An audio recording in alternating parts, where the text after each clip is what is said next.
내가 죽고 나서 묘비에 남기고 싶은 말은 아주 짧고 단순합니다.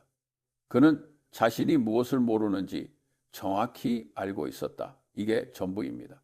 사람들은 보통 묘비명이라고 하면 자신이 평생 쌓아 올린 업적이나 거창한 수식어를 떠올리곤 합니다. 얼마나 많은 돈을 벌었는지, 어떤 거대한 기업을 일구었는지, 혹은 세상에 어떤 혁신을 가져왔는지를 적고 싶어 하죠. 하지만 제 생각은 다릅니다.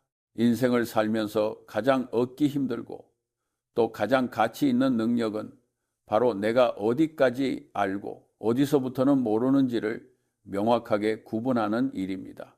그 경계선을 아는 것. 저는 그것을 능력의 범위라고 부릅니다. 그리고 이것이야말로 한 사람이 가질 수 있는 가장 강력한 무기라고 믿습니다. 우리는 너무 자주 자신의 능력을 과대평가합니다. 특히 조금 똑똑하다고 자부하는 사람들일수록 이 함정에 더 쉽게 빠집니다. 머리가 좋은 사람들은 자신이 마음만 먹으면 무엇이든 이해할 수 있고 어떤 분야에서든 남들보다 앞서 나갈 수 있다고 믿는 경향이 있습니다. 하지만 세상은 그렇게 호락호락하지 않습니다. 모든 분야에서 탁월할 수는 없습니다. 그건 물리적으로 불가능한 일입니다. 그런데도 많은 사람들이 자신의 능력 범위를 벗어난 곳에서 승부를 보려고 합니다.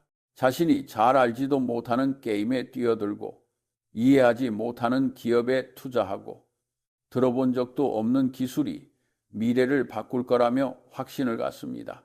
그건 용기가 아닙니다. 그건 무모함이고 더 정확히 말하면 멍청한 짓입니다. 능력의 범위라는 건 그 크기가 얼마나 큰지는 사실 별로 중요하지 않습니다. 남들보다 훨씬 더 넓은 지식을 가져야만 성공하는 게 아닙니다. 진짜 중요한 건 그 범위의 경계가 어디에 있는지를 아주 뚜렷하게 아는 것입니다. 내 지식의 한계가 어디인지 내가 확실하게 판단할 수 있는 영역이 어디까지인지를 뼈저리게 알고 있어야 합니다. 그 경계선이 흐릿하면 아무리 많은 것을 알고 있어도 결국에는 무너집니다. 반대로 아주 좁은 영역이라도 그 안에서만큼은 누구보다 확실하게 알고 있다면, 그리고 그 바깥으로 절대 나가지 않겠다는 원칙을 지킨다면 당신은 엄청난 성과를 낼 수 있습니다. 저는 투자를 할 때 3가지 바구니를 준비합니다. 첫 번째 바구니는 네, 이해합니다입니다. 두 번째 바구니는 아니요, 이해 못합니다입니다. 그리고 세 번째 바구니는 너무 어렵습니다. 제가 평생 돈을 벌 수 있었던 비결은 아주 단순합니다. 바로 너무 어렵습니다 라고 적힌 바구니에 들어가는 것들을 철저하게 무시했기 때문입니다. 사람들은 어려운 문제를 푸는 것에 대해 묘한 집착을 가지고 있습니다. 남들이 풀지 못하는 난해한 문제를 해결하면 더 큰 보상이 따를 거라고 착각하죠.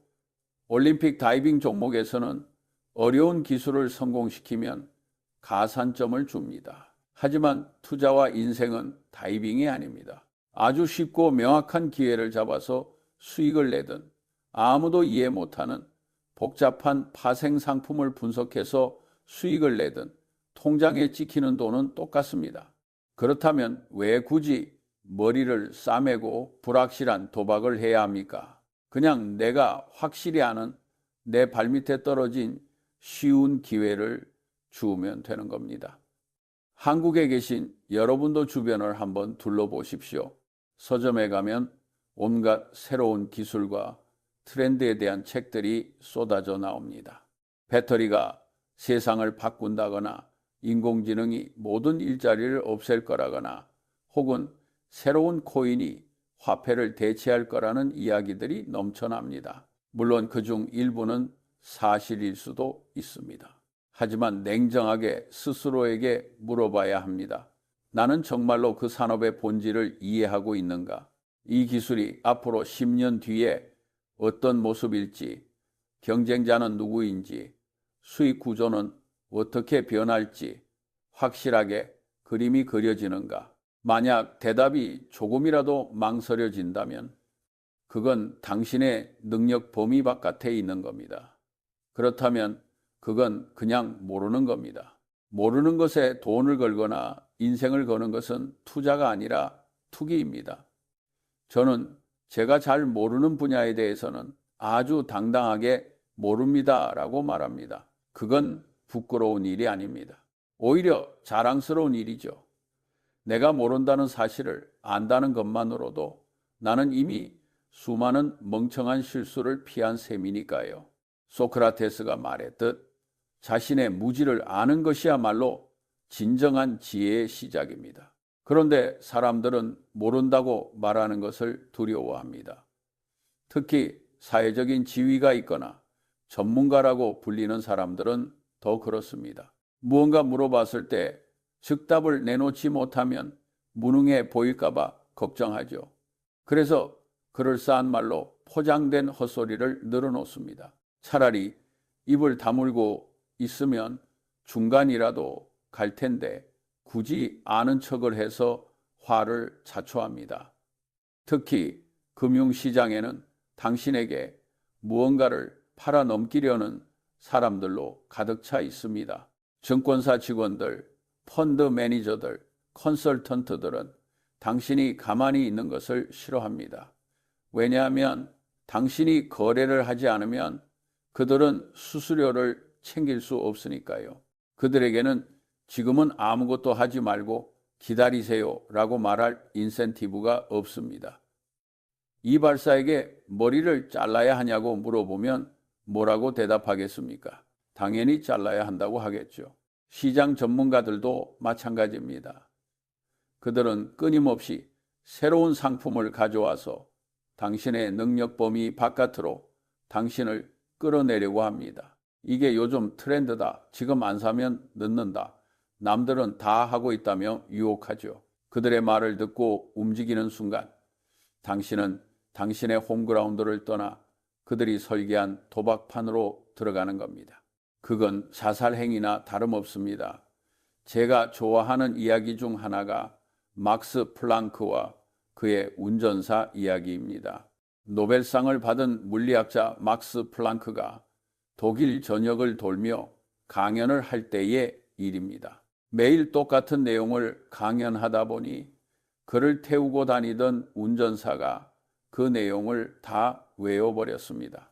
하루는 운전사가 이렇게 제안했습니다. 플랑크 교수님, 매번 똑같은 말을 하시니 지겨우시죠? 이번 미넨 강연에서는 제가 교수님 모자를 쓰고 대신 강연을 해보겠습니다. 교수님은 운전사 모자를 쓰고 뒤에 앉아 계시죠. 플랑크는 재미있겠다 싶어 승낙했습니다. 운전사는 강단에 올라가 막힘없이 유창하게 양자역학에 대해 강연했습니다. 완벽했습니다. 그런데 강연이 끝나고 한 물리학자가 손을 들고 아주 까다로운 질문을 던졌습니다. 그러자 운전사는 당황하지 않고 이렇게 대답했습니다. 미넨 같은 선진 도시에서 이렇게 수준 낮은 질문이 나올 줄은 몰랐군요. 그건 제 운전사가 대답해도 충분할 겁니다. 이 이야기가 주는 교훈은 명확합니다. 세상에는 두 종류의 지식이 있습니다. 하나는 막스 플랑크의 지식입니다. 정말로 깊이 이해하고 스스로 사고해서 얻은 진짜 지식이죠. 다른 하나는 운전사의 지식입니다. 그저 들은 풍어를 앵무새처럼 따라하고 용어만 빌려 쓰는 가짜 지식입니다. 겉으로 보기에는 이 둘을 구별하기가 쉽지 않습니다. 운전사의 지식을 가진 사람들도 말은 청산 유수처럼 잘하거든요. 뉴스에 나오는 평론가들, 유튜브에서 종목을 추천하는 전문가들 중 상당수가 바로 이 운전사의 지식을 가진 사람들입니다. 그들은 목소리가 크고 확신에 차 있지만 사실 자신이 무슨 말을 하는지 깊이 있게 알지 못합니다. 그리고 진짜 위기는 본인 스스로가 자신이 운전사인지 플랑크인지조차 모를 때 찾아옵니다. 여러분은 스스로에게 가차없이 솔직해져야 합니다. 내가 지금 알고 있다고 생각하는 것이 진짜 나의 지식인가? 아니면 남의 말을 그저 외워서 읊조리는 운전사의 지식인가?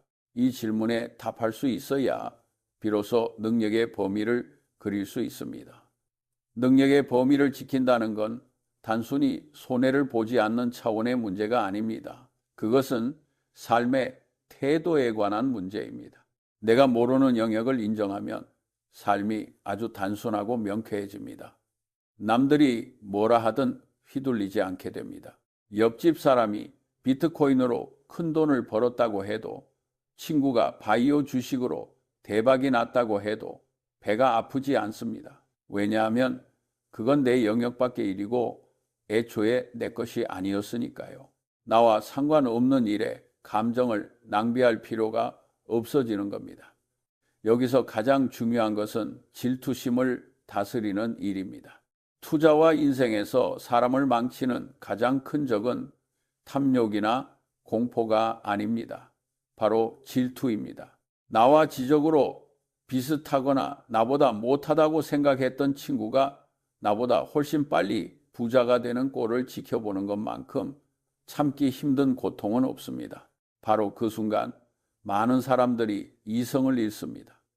저 멍청이도 돈을 벌었는데 나라고 못하겠어 라며 자신의 능력 범위를 박차고 나갑니다. 그리고는 잘 알지도 못하는 위험한 투기에 뛰어들었다가 파멸하죠. 질투는 유일하게 즐거움이 전혀 없는 죄악입니다. 술주 정뱅이나 남봉꾼은 적어도 순간의 쾌락이라도 얻지만 질투는 오로지 속쓰림과 자기 비하만 남길 뿐입니다. 누가 돈을 벌든 상관하지 마십시오. 그건 그 사람의 행운이지 당신의 불행이 아닙니다. 당신의 속도대로, 당신이 아는 길로만 가십시오. 대신 내가 확실히 아는 영역, 내가 강점을 가진 분야에 집중하면 됩니다. 거기서 기회가 올 때까지 끈기 있게 기다리면 됩니다. 야구로 치면 내가 제일 좋아하는 코스로 공이 들어올 때까지 방망이를 휘두르지 않고 기다리는 겁니다. 투수가 아무리 공을 던져도 스트라이크 존을 벗어나거나 내가 치기 어려운 공이라면 그냥 지켜보면 됩니다.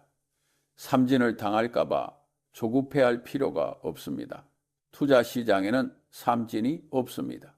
내가 치지 않았다고 해서 심판이 아웃을 선언하지 않습니다. 그냥 가만히 서 있다가 내 눈에 딱 들어오는 큼지막하고 느리게 날아오는 공, 바로 그 펫피치가 왔을 때 힘껏 휘두르면 됩니다. 그 한 번의 스윙으로 충분합니다. 그런데 사람들은 그 기다림을 견디지 못합니다. 가만히 있는 것을 불안해합니다. 무언가 끊임없이 해야만 돈을 벌 수 있다고 생각하죠. 그래서 잘 알지도 못하는 공에 배트를 휘두르다 삼진을 당하고 파울볼을 치느라 힘을 뺍니다. 제가 버크셔에서 웨이에서 한 일의 대부분은 그냥 책상에 앉아 책을 읽고 생각하고 전화 몇 통을 받는 게 전부였습니다. 그리고 몇 년에 한 번씩 아주 확실한 기회가 왔을 때 주저없이 큰 돈을 쏟아부었습니다. 그게 다입니다. 남들이 보기에는 게을러 보일 수도 있고 너무 소극적으로 보일 수도 있겠지만 결과는 어떻습니까?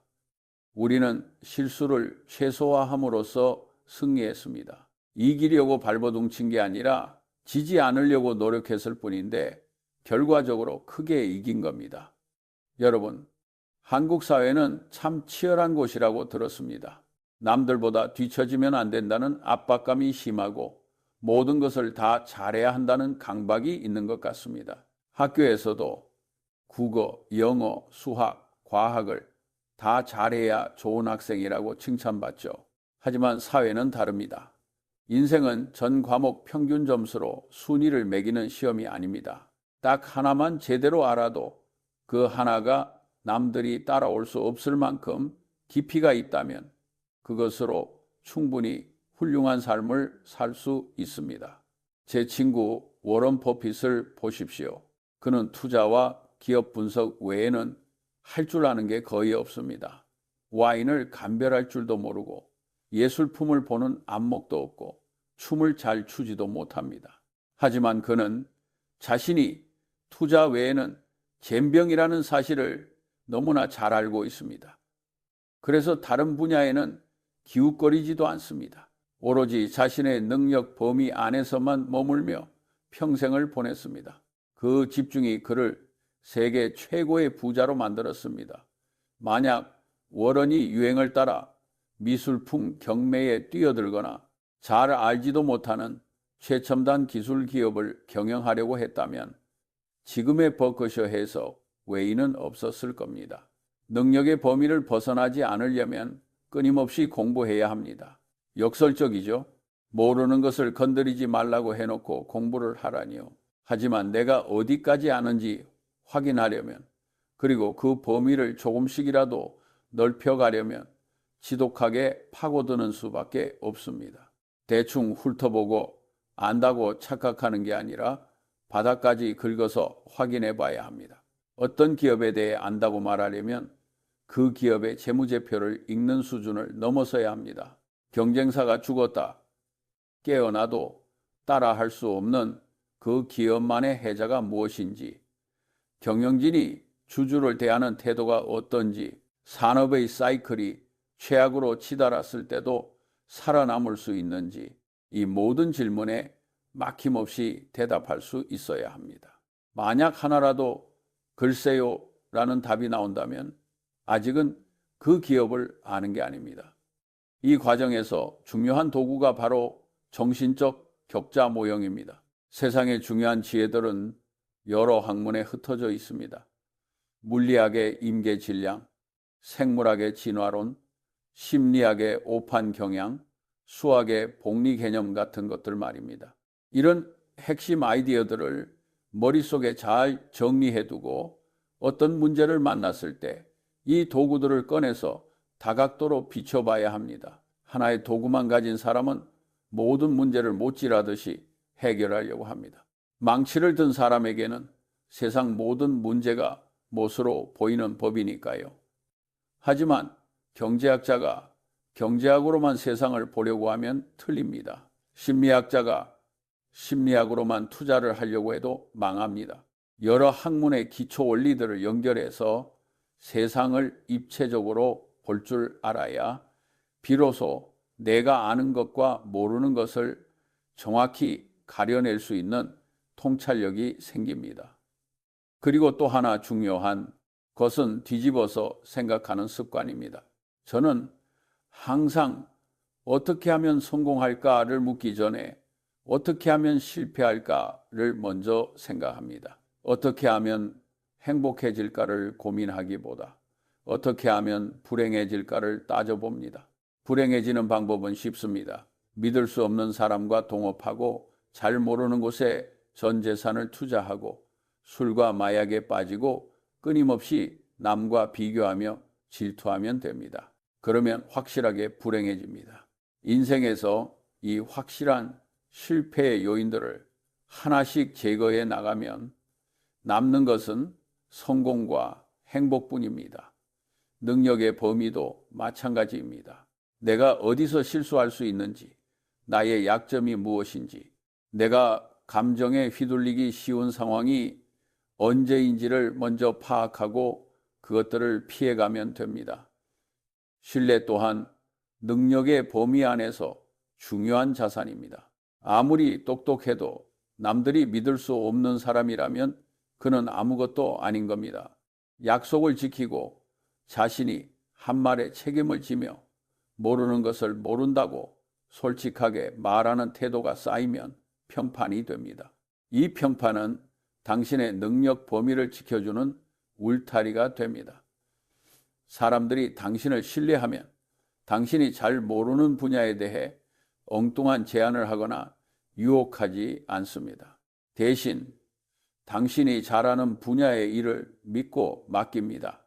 이렇게 되면 자연스럽게 당신은 당신이 잘하는 일에만 집중할 수 있는 환경을 얻게 됩니다. 정직과 신뢰는 도덕 교과서에 나오는 말이 아니라 아주 실용적이고 강력한 성공 전략입니다. 똑똑한 척 하지 마십시오. 세상에는 나보다 똑똑한 사람들이 널려 있습니다. 그들과 머리싸움을 해서 이기려고 들지 마십시오. 대신 그들보다 더 적게 실수하고 더 적게 미치면 됩니다. 관기가 지배하는 세상에서 제정신을 유지하는 것, 그것이 가장 큰 경쟁력입니다. 저는 제 능력의 한계를 인정했기 때문에 제가 감당할 수 없는 리스크는 짊어지지 않았습니다. 덕분에 밤에 두 다리 뻗고 편안하게 잘 수 있었습니다. 투자는 밤잠을 설치게 만드는 것이어서는 안 됩니다. 만약 여러분이 어떤 주식을 샀는데 그것 때문에 마음이 불안하고 일이 손에 잡히지 않는다면 그건 이미 여러분의 능력 범위를 벗어난 겁니다. 당장 파십시오. 마음의 평화보다 비싼 수익률은 없습니다. 경계선 근처에 있을 때는 더 조심해야 합니다. 여기가 내 능력 아닌지 바뀐지 헷갈릴 때는 무조건 바뀌라고 가정하는 편이 안전합니다. 의심스러우면 하지 마십시오. 확실할 때만 움직여도 기회는 충분합니다. 인생은 깁니다. 조급해하지 마십시오. 하루아침에 부자가 되려고 하지 말고 천천히 부자가 되려고 하십시오. 매일 밤 잠자리에 들 때 아침에 일어났을 때보다 조금 더 지혜로워져 있기를 바라십시오. 그렇게 하루하루 쌓아가는 지식과 경험이 여러분의 능력 범위를 아주 조금씩 하지만 아주 단단하게 넓혀줄 겁니다. 다시 처음으로 돌아가겠습니다. 저는 제 묘비에 그는 자신이 모르는 것을 알았다라고 적히길 바랍니다. 여러분의 묘비에는 무엇이 적히길 바라십니까? 그는 모든 것을 아는 척하다가 모든 것을 잃었다라고 적히고 싶지는 않을 겁니다. 인정하십시오. 우리는 신이 아닙니다. 우리는 오류투성이 인간입니다. 내가 틀릴 수 있다는 사실, 내가 모르는 것이 너무나 많다는 사실을 겸허하게 받아들이십시오. 그리고 그 무지의 바다에서 내가 확실하게 발을 디딜 수 있는 작은 섬을 찾으십시오. 그 섬이 아무리 작아도 상관없습니다. 그곳이 단단하기만 하다면 여러분은 그 위에서 흔들리지 않는 성을 쌓을 수 있습니다. 부디 여러분의 능력 범위 안에서 머무르십시오. 그리고 그 안에서 행복하십시오. 밖을 쳐다보며 불안해하지 말고 안을 들여다보며 깊어지십시오. 그것이 제가 90년 넘게 살면서 배운 험한 세상에서 길을 잃지 않는 유일한 방법입니다.